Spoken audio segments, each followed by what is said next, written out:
Andalusia dibuka oleh Torik bin Ziyad atau Gibraltar, diakhiri oleh Abu Abdillah atau Boabdil, Istana Alhambra di Kerajaan Granada. Setelah 781 tahun bertahan, berakhir layaknya judul lagu Firsa Besari featuring Feby Putri, runtuh.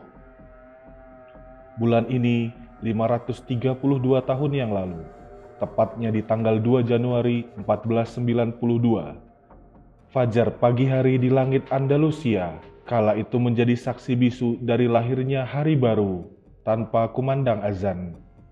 Emirat Islam Granada dengan istana megahnya Alhambra runtuh di tangan Raja Ferdinand dan Ratu Isabella. Bagaimana peradaban Islam di Andalusia yang telah 781 tahun berdiri dengan megahnya bisa runtuh?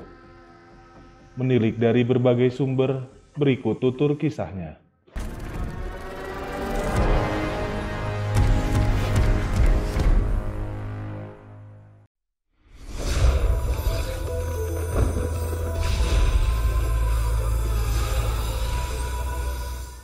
Sepuluh tahun sebelum keruntuhan Granada, Boabdil atau Abu Abdillah, Sultan Granada saat itu yang merupakan anak dari Raja Nasrid Mulay Abul Hasan, memberontak melawan ayahnya sendiri. Abu Abdillah melakukan perjanjian dengan Ratu Isabella I dan Raja Ferdinand untuk membantunya menggulingkan tahta ayahnya. Sebagai gantinya, Abu Abdillah bersedia melayani Ratu Isabella I dan Raja Ferdinand. Raja dan Ratu yang memiliki niatan untuk menyatukan kembali Spanyol tentu menyetujui dan mendukung pemberontakan anak kepada ayahnya tersebut. Setelah menduduki tahta, kesetiaan Abu Abdillah kepada Ratu Isabella I dan Raja Ferdinand berakhir nestapa. Raja dan Ratu tersebut justru menyerang Abu Abdillah yang menduduki tahta. Menurut catatan sejarahnya, Isabella I dan Ferdinand menghabiskan waktu 9 tahun untuk menaklukkan Granada. Kerajaan Granada yang terus digempur, akhirnya pada 1492 berakhir dikalahkan oleh tentara kerajaan Castilla. Itu juga menandai akhir dari kejayaan Islam di Spanyol. Meskipun telah menandatangani perjanjian damai yang memberi umat Islam hak untuk menjalankan agama mereka, namun ambisi ekstrim Isabella I dan Ferdinand menyebabkan janji itu kemudian dilanggar. Umat Islam dipaksa untuk memilih pindah agama atau meninggalkan negara itu.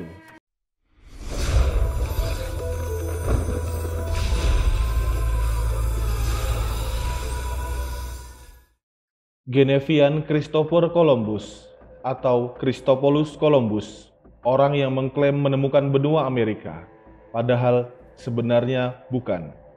Menyaksikan Sultan Boabdil keluar dari istana Alhambra saat penaklukan itu terjadi. Peristiwa runtuhnya kerajaan Muslim tersebut memberikan inspirasi bagi Christopher Columbus yang mendorongnya untuk melakukan penjelajahan. Karena orang Spanyol yakin bahwa mereka ditakdirkan untuk menaklukkan bagian lain dari dunia di ujung barat yang belum terjamah agama yang benar menurut mereka. Dengan disponsori oleh Ratu Isabella I, Columbus memulai ekspedisinya ke Amerika pada 1492.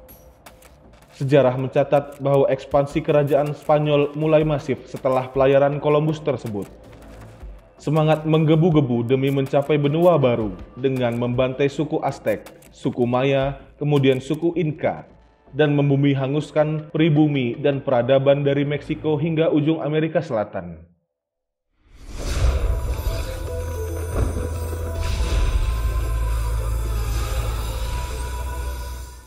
Pada 2 Januari 1492, setelah penaklukan itu usai, awalnya penduduk Muslim yang terdiri antara 500.000 dan 600.000 orang tinggal di bawah pemerintahan Kristen diberi status mudejar, yang secara sah mengizinkan praktik terbuka agama Islam. Namun pada tahun 1499, Uskup Agung Toledo, Kardinal Francisco Jiménez de Cisneros, memulai kampanye di kota Granada untuk melakukan penekanan agama Kristen dengan penyiksaan dan penahanan. Peristiwa tersebut memicu pemberontakan Muslim. Pemberontakan itu dikenal dengan nama Alpijaros. Pemberontakan yang gagal tersebut kemudian dijadikan pisau hukum untuk membenarkan penarikan perlindungan hukum dan Traktat Umat Islam. Pada tahun 1501, tak ada Muslim yang resmi menetap di Granada. Pilihan bagi Muslim saat itu hanya ada murtad, mati, atau pergi dari Granada. Akhirnya, pada 1502, Ratu Isabella mengeluarkan sebuah maklumat yang melarang Islam di seluruh Kastilia.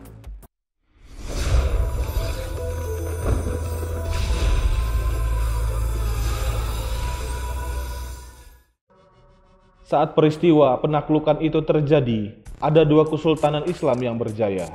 Kesultanan Mamluk di Mesir dan Kesultanan Utsmaniyah di Palestina.